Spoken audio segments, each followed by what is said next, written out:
देख रहे हैं अपना बिहार। मैं हूं शुभ मिश्रा आपके साथ। चलिए करते हैं बुलेटिन की शुरुआत और कहते हैं कि मन चंगा तो कटौती में गंगा। बीमार मन को अंधविश्वास के अंधेरे में धकेलना कितना आसान है, ये ईसाई मिशनरियों की ओर से आयोजित चंगाई सभाओं में आप आसानी से देख सकते हैं। मिशनरियों की ओर से आयोजित चंगाई सभाओं में कैंसर, डायबिटीज जैसे घातक बीमारियों को ठीक करने का दावा किया जाता है, लेकिन हिंदू धर्म में रहते हुए आप इन बीमारियों से ठीक नहीं हो सकते हैं। इन बीमारियों से उबरने के लिए आपको हिंदू धर्म छोड़ना होगा और ईसाई धर्म अपनाना होगा, तभी आप चंगा हो सकते हैं। तभी आप पर प्रभु यीशु की कृपा बरस सकती है। लोगों को चंगा करने के नाम पर धर्मांतरण का धंधा जोरों पर है। Yes, right now, in the name of Jesus Christ.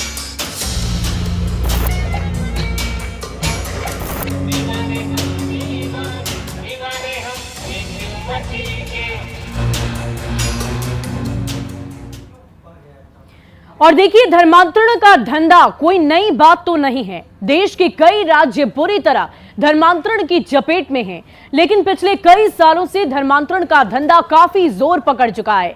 चंगाई सभाओं के जरिए ईसाई मिशनरियों के लोगों का धर्मांतरण लगातार कराया जा रहा है और देश के विभिन्न भागों से आए इन चंगाई सभाओं के जरिए धर्मांतरण की खबरें आती ही रहती है। ताजा मामला राजधानी पटना के दानापुर के खगौल का है, जहां 3 दिवसीय चंगाई सभा का आयोजन किया गया। सभा के जरिए लोगों को सावधान किया गया कि प्रभु यीशु मसीह फिर से लौटकर आने वाले हैं और इस सभा में भारी संख्या में हिंदू और हिंदू से कन्वर्ट हुए लोगों को बुलाया गया और लोगों को धर्म बदलने के लिए प्रेरित भी किया गया। साथ ही सभा में अंतर्राष्ट्रीय प्रचारक डॉक्टर नीतू चौधरी को चंडीगढ़ से बुलाया गया। उन्होंने लोगों को यीशु का आशीर्वाद बरसाने का दावा किया है। अच्छी हो गया था। हाँ। अच्छा, अब कैसा बेहतर महसूस कर रहा है? ठीक है। हाँ। क्या नाम है आपका? अभी तकनक है। यहाँ संदेश मिला कि जब हमें मौका मिलता है तब हम किसी की भलाई करने में पीछे न रहें। जब हमें अवसर मिलता है तो हम अपने आप को तैयार करें कि हम किस लिए परमेश्वर ने हमें ऊपर यहाँ आकर मुझे बहुत अच्छा लगा और बहुत सारी आशीष जो बहुत दिनों से मेरे जीवन में रुकी हुई थी, उस आशीष को मैंने पाया। बहुत सारे वचन के ज्ञान हमने सीखा और मैं विश्वास करती हूँ कि मैं आगे उस वचन पर चलूंगी और परमेश्वर मुझे और यूज करेगा अपनी महिमा के लिए, अपने राज्य की बढ़ोतरी के लिए। यहाँ एक चंडीगढ़ से जो प्रवचनकर्ता आई हैं, उन्होंने पूरे खगोल को एक संदेश दिया है कि आपसी भाईचारा के साथ रहिए और सभी जाति धर्म सबको मिलकर रहना है। बहुत अच्छा और सफल आयोजन यहाँ हुआ और लोगों की भलाई के लिए, एकता के लिए, इस खगोल में सुख शांति और प्रेम मोहब्बत एकता के लिए प्रभु यीशु मसीह का संदेश को बांटा जा रहा है। लोगों के लिए चंगाई की प्रार्थना हो रही है। जो लोग दुखी और लाचार हैं उनके के लिए खुदा से, प्रभु यीशु मसीह से प्रार्थना की जा रही है कि उनका जीवन सफल हो।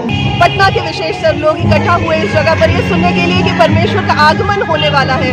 प्रभु यीशु मसीह के आने का समय नजदीक है और हम सबों को अपनी जिंदगियों को देखना है और पवित्रता की जिंदगी में जीना है।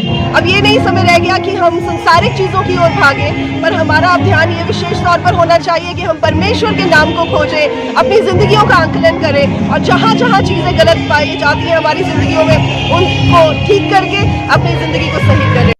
भगवान शंकर से और भगवान नारायण से, विष्णु से अलग करके वो चीज ईसाई को कर रहा है, जो बेचारा कब्र में चला गया।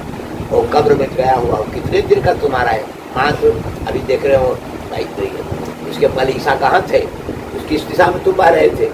तुम्हारा धर्म प्राचीन है, इसी से सब लोग अलग अलग शाखा निकल करके और अपने प्रचार प्रसार मिला करके तुम्हें मूल को दबा करके और नई शाखा खड़ा करके कर, ये असली है। असली नहीं है, वो दीर्घायु है। शाखा दीर्घायु में होता है, मूल दीर्घायु होता है। हमारी जड़ मजबूत थी, आज भी है। और देखिए, पहले ये माना जाता था कि विदेशी पैसों से धर्मांतरण का खेल किया जाता है, लेकिन अब ऐसा नहीं है। धर्मांतरण फिर भी बदस्तूर जारी है। धर्मांतरित हिंदुओं को भारी भरकम चंदे देने होते हैं, यानी कि चंदा पैसा देकर चंगा रहने के लिए हर महीने ये पैसा देना होता है। कन्वर्टेड लोगों की संख्या बढ़ने से चंदा और भी ज्यादा बढ़ जाता है। यानी कि धर्मांतरित लोगों की संख्या अगर बढ़ती है तो चंदे की रकम भी और ज्यादा बढ़ जाती है और ज्यादा पैसे आपको देने होते हैं। और चंदों के पैसों से क्या होता है वो भी जान लीजिए। चंदे के पैसे को धर्मांतरण के लिए खर्च किया जाता है। चंदे के पैसे से नई जगहों पर चर्च खड़ी की जाती है, चर्च की इमारतें खड़ी की जाती है और प्रार्थना सभा के नाम पर हिंदुओं को बरगलाया जाता है। बीमारियां ठीक करने के नाम पर धर्मांतरण के लिए कहा जाता है। शांति और खुशहाली के लिए धर्मांतरण की सीख दी जाती है कि अगर आपको किसी भी तरह की बीमारी से आप ग्रसित हैं तो प्रभु यीशु के शरण में आप जाएंगे तो आपकी बीमारियां ठीक हो जाएंगी। इन बातों का दावा किया जाता है। प्रभु यीशु मसीह के अवतार के दावे किए जाते हैं और साथ ही साथ धर्मांतरण के लिए लालच भी दिए जाते हैं कि अगर आप ऐसा करेंगे तो आपकी जिंदगी खुशहाल होगी, आप किसी भी समस्या में नहीं पड़ेंगे। इन तमाम चीजों का लालच देने के बाद लोगों का धर्म परिवर्तन कराया जाता है।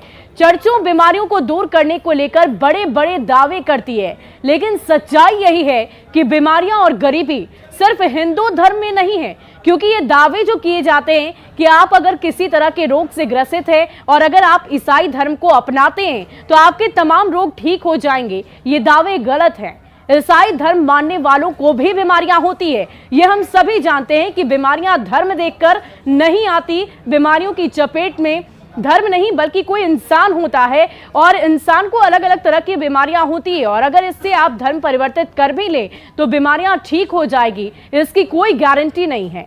ईसाई धर्म मानने वालों को भी बीमारियों से उनकी मौत तक होती है। ऐसा तो नहीं कि ईसाई धर्म के लोग जो हैं उनकी मौत नहीं होती, उनकी भी मौत होती है, उन्हें भी बीमारियां होती है। ईसाई धर्म मानने वाला परिवार भी अशांत होता है, उन्हें भी मानसिक तौर पर कई तरह की परेशानियां होती हैं। चर्चों पर दुष्कर्म के गंभीर आरोप लगते रहे हैं और चर्चों में बच्चों से यौनाचार की खबरें भी कई दफा सामने आती है। चर्चों में दुष्कर्म के लिए पोप भी माफी मांग चुके हैं, लेकिन इन सब के बीच सवाल ये उठता है कि धर्मांतरण पर आखिर इस तरीके से चर्चा क्यों की जा रही है। सवाल तो ये भी है कि इस तरीके से ईसाई धर्म क्यों भोले भाले हिंदुओं को परिवर्तित कर रहे हैं और क्यों इन्हें सॉफ्ट टारगेट बना रहे हैं। इस पूरे मामले पर न्यूज़ 18 अलग अलग सवाल पूछता है कि क्यों हिंदू धर्म के लोगों को सॉफ्ट टारगेट बनाया जा रहा है। ऐसी गतिविधियों पर आखिर रोक क्यों नहीं लग पा रही है, क्यों लगातार इस तरह के धर्मांतरण का खेल बदस्तूर जारी है और सरकार और प्रशासन आखिर क्यों सुस्त है, क्योंकि भोले भाले हिंदू धर्म के लोग इसके लालच में आ रहे हैं और ऐसे में लोगों का धर्म परिवर्तन लगातार करवाया जा रहा है। लालच देने वालों पर आखिर कार्रवाई क्यों नहीं की जाती। इस तरह से चंगाई सभाओं का आयोजन किया जाता है और उसके बाद लोगों को धर्म परिवर्तित करने के लिए मजबूर किया जाता है, उन्हें लालच दिया जाता है और भोले भाले हिंदू इसकी चपेट में आते भी हैं और अपना धर्म परिवर्तित भी करते हैं। लेकिन न्यूज़ 18 भी आपसे यही अपील करेगा कि आप इन बातों से परे होकर अपने धर्म का पालन करें, क्योंकि परेशानियां, समस्या हर धर्म में होती है, बीमारियां हर धर्म में होती है। ईसाई धर्म के लोगों को भी मुश्किलें आती है, उन्हें भी समस्या होती है, उन्हें भी रोग होता है। ऐसे में अपने धर्म का पालन करना हर किसी के लिए जरूरी है। और चलिए बढ़ते अगली खबर की ओर। केंद्रीय मदद को लेकर बीजेपी और बिहार सरकार के बीच सियासी घमासान अब तेज हो गई है। बिहार सरकार ने जहां केंद्र सरकार पर केंद्रीय मदद नहीं देने का आरोप लगाया, वहीं पूर्व डिप्टी सुशील मोदी ने कहा कि बिहार सरकार पर इसको लेकर उन्होंने निशाना भी साधा है। कल राजगीर में सीएम नीतीश कुमार ने कहा कि उनकी इच्छा थी कि राजगीर में एयरपोर्ट बने, लेकिन दिल्ली वाले लोग नहीं माने। उन्होंने कहा कि राजगीर में राज्य सरकार वाला एयरपोर्ट बन जाएगा और इस पर पूर्व डिप्टी सीएम सुशील मोदी ने ट्वीट करते हुए बिहार सरकार पर निशाना साधा है। अरे भाई, एयरपोर्ट बनाने की बात आप कर रहे हैं, तब मेरी भी इच्छा थी। माना दिल्ली वाला आकर के अपने ने देख लिया था जी। अरे 2024 में क्या, राज्य सरकार वाला तो बन ही जाएगा, राज्य सरकार वाला बन जाएगा, लेकिन जो राष्ट्रीय स्तर का है वो तो कोई तैयार ही नहीं हुआ है, तो हम क्या करें। लेकिन हम लोगों ने उसके लिए जगह बना ही दिया है। राज्य सरकार वाला जो बनाना है उसको भी बना दीजिए। यहाँ पर का एयरपोर्ट तो हम चाहते ही है कि यहाँ पर भी बन जाए, ताकि जितने लोग हैं सब यहाँ पर आएंगे। आई सब आप जानते हैं जो हम लोगों ने बनाया आपको यूनिवर्सिटी नालंदा विश्वविद्यालय, ये दुनिया भर के लोग आएंगे और जब बाहर के लोग आएंगे यहाँ पर तो उनके लिए भी तो जरूरी है ना भाई कि वो या तो गया या पटना उतरेंगे। तो अगर यहाँ पर भी हम लोग बना देंगे तो आसानी से राज्य वाली सुविधा से वहां से यहाँ चले आएंगे।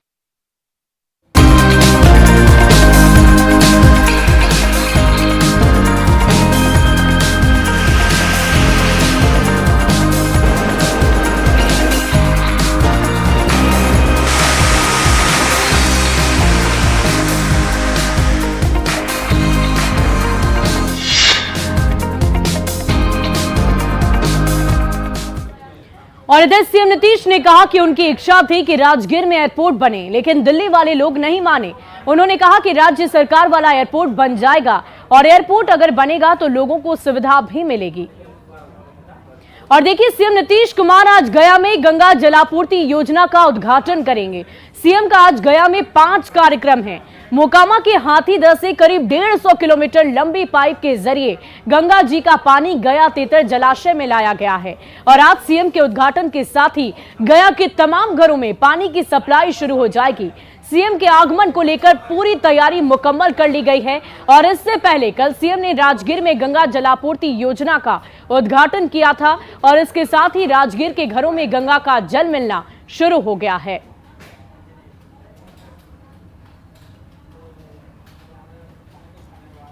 तो गया के घरों में आज से शुद्ध पेयजल की व्यवस्था हो जाएगी। गंगा का पानी अब लोगों के घर घर तक पहुंचेगा। कल राजगीर में इस अपनी महत्वाकांक्षी परियोजना की शुरुआत मुख्यमंत्री नीतीश कुमार ने कर दी थी और आज गया में भी आज इसकी शुरुआत होने जा रही है। और गया से हमारी संवाददाता विनीता मिश्रा इस वक्त हमारे साथ लाइव जुड़ चुकी है। विनीता, क्या कुछ तैयारी आज की गई है, क्योंकि अब से कुछ ही देर में मुख्यमंत्री नीतीश कुमार यहां भी राजगीर के बाद गया में भी अपनी इस महत्वाकांक्षी परियोजना की शुरुआत करने जा रहे हैं। विनीता, तैयारियां लगभग पूरी कर ली गई है क्योंकि आज का दिन गया और बोध गया के लोगों के लिए बहुत खास है। गया और बोध गया जहां पूजा के लिए गंगा जल नहीं मिलता था, लेकिन अब पीने वाले पानी गंगा जल ही मिलेंगे और उसकी जो तैयारी है तस्वीरें हम दिखा रहे हैं। सबसे पहले आप ये देखिए, वाटर ट्रीटमेंट प्लांट जिसका मुख्यमंत्री आज यहाँ उद्घाटन करने वाले हैं और जैसे ही ये उद्घाटन होगा हर घर में शुद्ध गंगा जल पहुंच जाएगा, वो भी टैप वाटर से, जिसे गया और बोध गया के लोग पी सकते हैं। तस्वीरें यहाँ की दिखा रहे हैं वाटर ट्रीटमेंट प्लांट की, जहाँ पे सारी तैयारियां मुकम्मल कर ली गई है। सबसे पहले वो तस्वीर दिखाते हैं जहाँ पे मुख्यमंत्री बटन दबाकर इस वाटर ट्रीटमेंट प्लांट का आज उद्घाटन करेंगे और उद्घाटन जैसे ही बटन दबाया जाएगा उसके बाद हर घर गंगा जल मिलना शुरू हो जाएगा। उसके लिए जो सारी तैयारियां हैं वो यहाँ पूरी कर ली गई है। अधिकारी लगातार निरीक्षण कर रहे हैं। आपको बता दें कि ये जो परियोजना है 4000 करोड़ की ये परियोजना है जो आज धरातल पर गया और बोध गया में उतर रही है। कल राजगीर में इसका उद्घाटन हो गया है और जल संसाधन विभाग के सचिव संजय अग्रवाल भी यहाँ मौजूद हैं। सर, आज एक सपना साकार हो रहा है और गया बोध गया में अब गंगा जल मिलेगा। बिल्कुल, कल राजगीर में गंगा जल पहुंचा और आज गया और बोध गया जैसी पावन धरती जहाँ पर सब कुछ है, जहाँ पर भगवान बुद्ध हैं और जहाँ पर हिंदुओं के लिए इतना बड़ा तीर्थ स्थल है, वहाँ पर आज ये गंगा पहुँच रही है और हर घर तक पहुँच रही है। आप देख सकते हैं कि यहाँ जो पानी को शुद्ध करने का जो इंस्ट्रूमेंट्स लगाए गए वो इतने बड़े बड़े इंस्ट्रूमेंट्स हैं कि आप उससे हम लोग इसको 2050 तक की आबादी के हिसाब से फिल्टर प्लांट्स लगाए गए हैं। यहाँ जो गंगा का पानी आता है उसको फिल्टर किया जाता है। ये 3 VLF बनाए गए हैं, CLF, और उसके बाद वहाँ फिल्टर हाउस है और वो बड़ा पंप से फिर गंगा का पानी घर घर तक जाता है। यहाँ जो गंगा का पानी आएगा उसमें आएगा सबसे पहले और उसके बाद पानी को फिल्टर हाउस में ले जाया जाता है। आज मुख्यमंत्री जी उसका भी शुभारंभ करेंगे और उससे पानी निकलेगा। और एक ये जो गंगा गया के लिए आना था वो लंबे समय से यहाँ के लोगों की डिमांड थी, ज़रूरत थी। पीने की पानी की शॉर्टेज हुआ करती थी।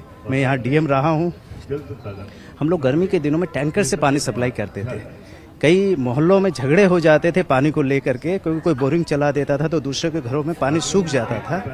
तो एक बहुत ही बड़ी ज़रूरत थी यहाँ के होटल के लिए, यहाँ के जो धर्मशालाएं हैं, जो मोनेस्ट्रीज हैं, सभी में पानी दिया जाएगा और सभी लोगों को फायदा मिलेगा। बिल्कुल, तो जिस तरीके से सर ने बताया कि यहाँ पानी के लिए झगड़े होते थे और तस्वीरें हम आपको दिखा रहे हैं, वो देखिए पीछे एक बड़ा सा पहाड़ नजर आ रहा होगा, अंदाजा लगा सकते हैं कि पहाड़ी इलाका है और ऐसे में गर्मी की समस्या में जो वाटर लेवल है वो काफी नीचे चला जाता था और पानी के लिए झगड़े होते थे, पानी नहीं मिलता था। पर्यटक वाकई विनीता, अगर पर्यटन के लिहाज से देखा जाए तो गया एक पर्यटन के क्षेत्र से एक जरूरी जगह है बिहार वासियों के लिए, और अगर यहाँ पर पानी की दिक्कत होती थी तो समस्या ज्यादा थी और अब ये समस्या वहां पर दूर हो जाएगी।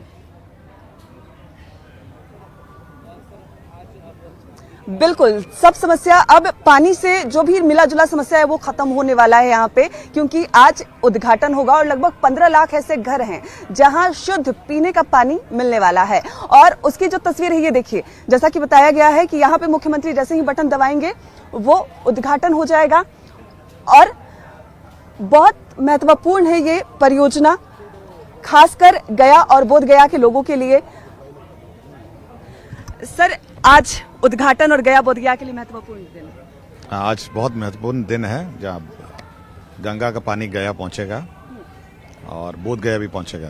तो माननीय मुख्यमंत्री द्वारा आज इस परियोजना का उद्घाटन किया जा रहा है। यहाँ के लोगों ने सपने में भी नहीं सोचा था कि पीने के लिए गंगा जल मिलेगा, क्योंकि पूजा के लिए भी ये दुर्लभ था। नहीं, ये पानी का जो निकटतम स्रोत है वो तो गंगा जी ही है, तो परियोजना उसी परिकल्पना पर बनी है। तो मुख्यमंत्री नीतीश कुमार की परिकल्पना थी, जल संसाधन विभाग ने उस परिकल्पना को धरातल पर उतारा। जल संसाधन विभाग के विभागीय मंत्री संजय कुमार झा की कोशिश रंग लाई है और आज उन्हीं की कोशिश की वजह से जो परिकल्पना थी, जो सपना था कि जो फ्लड का पानी, बाढ़ का पानी जो किसी की जान ले सकता है, वो जीवनदायिनी बनकर राजगीर और राजगीर के बाद गया और बोध गया में अब आज से घर घर में पीने के लिए मिलने जा रहा है, जिसके लिए सारी तैयारियां यहाँ पूरी कर ली गई है। जो प्लांट है, वाटर ट्रीटमेंट प्लांट का मुख्यमंत्री उद्घाटन करेंगे और जैसे ही वो बटन दबाएंगे घर घर में शुद्ध गंगा जल मिलेगा। इसके बहुत अलावा बहुत शुक्रिया विनीता हमारे साथ जुड़ने के लिए, तमाम तस्वीरों को दिखाने के लिए। और वाकई एक महत्वपूर्ण परियोजना, महत्वाकांक्षी योजना मुख्यमंत्री नीतीश कुमार की, और आज इसकी शुरुआत गया और बोध गया में होने जा रही है, जिसकी तस्वीरें हमने आपको दिखाई। और चलिए अब बढ़ते हैं अगली खबर की ओर। सासाराम से आपको ये बड़ी खबर बता दें, जहां राष्ट्रीय राजमार्ग पर एक दर्दनाक हादसा हुआ है। ट्रक ने बाइक सवार को कुचल डाला, 2 युवकों की मौके पर मौत हो गई। हादसे के बाद ट्रक में आग लग गई है। सरैया गांव के पास की ये पूरी घटना बताई जा रही। ये तस्वीरें आप देख पा रहे होंगे, राष्ट्रीय राजमार्ग पर यह हादसा हुआ है। ट्रक ने बाइक सवार को कुचल डाला और उसके बाद ट्रक में आग लग गई है, जिसकी तस्वीरें इस वक्त आपकी टीवी स्क्रीन पर है। तो सड़क हादसे की ये दर्दनाक तस्वीर इस वक्त आप देखिए, कैसे ये ट्रक धू-धू कर जल उठी है। और इसी बीच किशनगंज से आपको ये बड़ी जानकारी दे दें, जहां आदिवासी समुदाय के लोगों का हंगामा देखने को मिला। दरअसल गार्ड की मौत के बाद यह हंगामा उन लोगों की तरफ से किया गया। रोड रोलर से गार्ड की दबकर मौत हो गई। परिजन हत्या का आरोप लगा रहे हैं। कंस्ट्रक्शन कंपनी में गार्ड कार्यरत था और उसकी मौत हो गई है। फिलहाल इस पुलिस पूरे मामले की जांच कर रही है कि आखिर ये दुर्घटना कैसे घटी, कैसे गार्ड की मौत हो गई है। रात्रि में कोटलीकोट थाना के आसपास में जहाँ जीआर कंपनी 4 लेन का काम कर रही है, उसके रोलर से एक मनोज किस्कू नाम का एक सिक्योरिटी गार्ड था, धक्का लगने से उसकी मृत्यु हो गई। उसको लेके आदिवासी समुदाय काफ़ी आक्रोशित थे। मॉर्निंग में आए, विधि व्यवस्था की स्थिति थी यहाँ पे, दोनों पक्षों को बिठा के समझा बुझा के मामले को शांत कराया गया है। और देखिए, बदलते मौसम और एक्यूआई खराब स्थिति में पहुंचने से गोपालगंज में सांस के मरीजों की संख्या बढ़ने लगी है, उनमें बढ़ोतरी हो रही। आज सुबह में सांस की तकलीफ से जहां 2 मरीजों की मौत हो गई, वहीं कई नए मरीजों को सदर अस्पताल के इमरजेंसी वार्ड में भर्ती कराया गया है। गोपालगंज के एयर क्वालिटी इंडेक्स में 245 से ज्यादा बताया जा रहा। बदल रहे मौसम और बढ़ते प्रदूषण को लेकर डॉक्टर भी लोगों से सावधानी बरतने की अपील कर रहे हैं। सदर अस्पताल से और अधिक जानकारी दे रहे हैं न्यूज 18 संवाददाता गोविंद कुमार। गोपालगंज में एक्यूआई यानी कि एयर क्वालिटी इंडेक्स इस वक्त जो है 250 से पार कर गया है और इस वजह से लोगों में जो सांस की बीमारी है वो बढ़ने लगी है और अस्पताल का जो इमरजेंसी वार्ड है उसमें सांस की बीमारी से संबंधित मरीज काफ़ी संख्या में पहुंचने लगे हैं। अंदर की आपको हम तस्वीरें दिखा रहे हैं। ये देखिए, एक बुजुर्ग है जिनकी सांस की बीमारी से इस वक्त मौत हो गई है। और अस्पताल आने से पहले इनकी मौत हुई है। कुछ अंदर हम पेशेंट हैं उन्हें भी हम दिखा रहे हैं जहां इस वक्त जो है काफ़ी संख्या में मरीज भर्ती हैं। ये लाल एरिया है, रेड एरिया, जहां पर इस वक्त जो है काफ़ी संख्या में पेशेंट है, मरीज है जो सांस की तकलीफ़ है जिन्हें, उन्हें भर्ती कराया गया है। यहाँ देखिए कैसे डॉक्टर जो है इलाज कर रहे हैं और पूरा बेड जो है सांस के मरीजों से भरा हुआ है और ज़्यादातर मरीजों में सांस लेने की तकलीफ़ आ रही है। वैसे मरीज जो अस्थमा से, टीबी से या फिर जो सांस से संबंधित मरीज हैं उन्हें खासकर इस वक्त जो है परेशानियों का सामना करना पड़ रहा है, क्योंकि प्रदूषण का स्तर है वो बढ़ गया। इसके अलावा जो मौसम है, मौसम में भी काफ़ी बदलाव हुआ है। यहाँ डॉक्टर भी हैं, इनसे ही बात करते हैं। सर, किस तरह के पेशेंट आ रहे हैं अभी? अभी मतलब इसी से रिलेटेड जैसे सांस उसका दिक्कत देखिए ज़्यादातर लोग आता है, क्योंकि मौसम चेंजिंग में ये ज़्यादातर सबसे ज़्यादा देखा जाता है। खास करके जो ऐसे हैं जो पहले से किसी न किसी डिजीज़ से ग्रसित होते हैं, ऐसे सांस से रिलेटेड हो, डायबिटीज़ हो, शुगर हो, कोई मरीज ज़्यादा आते हैं। जैसे प्रिकॉशन के तौर पर हमको ये रखना होता है कि हम जब भी देखें कि शुरुआती मौसम में लोग बहुत ज़्यादा कोताही बरतता है कि नहीं हम ठंडा कम है तो ऐसे ही चल देते हैं, नहीं, इसमें सबसे ज़्यादा प्रोटेक्शन लेना चाहिए। सरकार ऐसे मौसम में लोगों से सावधानी बरतने की अपील कर रहे हैं। गोविंद कुमार, न्यूज़ 18, गोपालगंज। बेगूसराय से दिल को झकझोर देने वाली खबर सामने आई है। जमीन विवाद में पड़ोसी दबंग ने पेट्रोल छिड़ककर पति पत्नी को जिंदा जला दिया, जिससे दोनों पति पत्नी गंभीर रूप से झुलस गए। परिजनों ने उसे आनन फानन में इलाज के लिए एक निजी अस्पताल में भर्ती कराया, जहां पत्नी झालो देवी की इलाज के दौरान मौत हो गई। इस घटना के बाद इलाके में सनसनी फैल गई और परिजनों में कोहराम मच गया है। दरअसल घटना चकिया थाना क्षेत्र के बरियाही वार्ड संख्या 8 की बताई जा रही। चकिया थाना क्षेत्र के बरियाही वार्ड संख्या 8 के रहने वाले संजय यादव और उनकी पत्नी झालो देवी देर शाम अपनी जनरल स्टोर दुकान में बैठे हुए थे और इसी दौरान गांव के ही दबंग व्यक्ति रमेश यादव अपने अन्य सहयोगी के साथ दुकान पर पहुंचे और पेट्रोल छिड़ककर दुकान को आग के हवाले कर दिया। घटना के बाद आरोपी मौके से फरार हो गया है। 6 धुर जमीन के कारण रमेश यादव की ओर से कुछ साल पहले संजय यादव के ऊपर कुदाल से हमला कर जान से मारने का प्रयास भी किया गया था। पुलिस ने कड़ी कार्रवाई का भरोसा दिलाया है। पेशेंट हमारे क्रिटिकल है सर। क्या हुआ क्या था इनको? बंस यहाँ पर हमारे जो कंप्लेंट आए थे वो बोले थे जला हुआ लेके आए थे सर। कब एडमिट हुआ था यहाँ पे? सर एक्चुअली मेरी ड्यूटी 8 o'clock का था, लेकिन पेशेंट से 6:30 पे आया था। आज न्यूज जो मिला था मेरे को सर। इनकी वाइफ का क्या पोजीशन है? इनकी वाइफ सर अभी नहीं रही है सर। और इसी बीच बड़ी खबर समस्तीपुर से आपको बता दें, जहां समस्तीपुर रोसड़ा मुख्य मार्ग पर रफ्तार का कहर देखने को मिला। एक तेज रफ्तार से जा रही बोलेरो ने 15 लोगों को कुचल डाला, जिनमें से 9 लोग को अधिक चोट आई, जिन्हें इलाज के लिए समस्तीपुर सदर अस्पताल में भर्ती कराया गया है। घटना के बाद पूरे इलाके में अफरा तफरी का माहौल हो गया है। घटना के संदर्भ में मिली जानकारी के अनुसार सभी जख्मी भुइया बाबा की पूजा को लेकर 50 से अधिक संख्या में लोग ब्रह्म स्थान की तरफ जा रहे थे और उसी दौरान कन्हैया चौक के पास एक तेज रफ्तार बोलेरो अनियंत्रित होकर भीड़ को चलते हुए आगे निकल गई। इस खौफनाक हादसे में 15 लोग जख्मी हो गए, जिनमें से 9 लोग को अधिक चोटें आई हैं, जिन्हें इलाज के लिए अस्पताल में भर्ती कराया गया है। फिलहाल सभी जख्मी का इलाज समस्तीपुर के सदर अस्पताल में जारी है।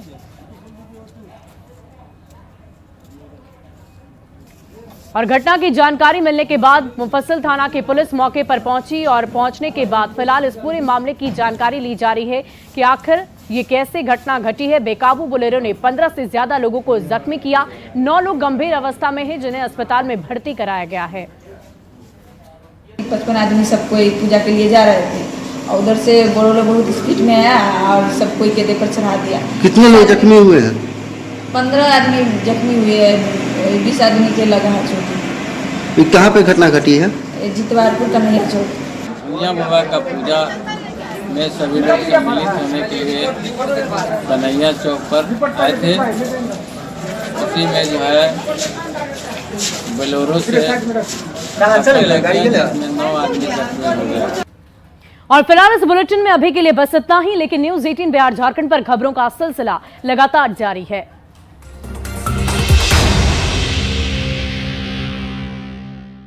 हेडलाइंस प्रेजेंटेड बाय पेट सफा आयुर्वेदिक चूर्ण। पेट सफा तो हर रोग दफा।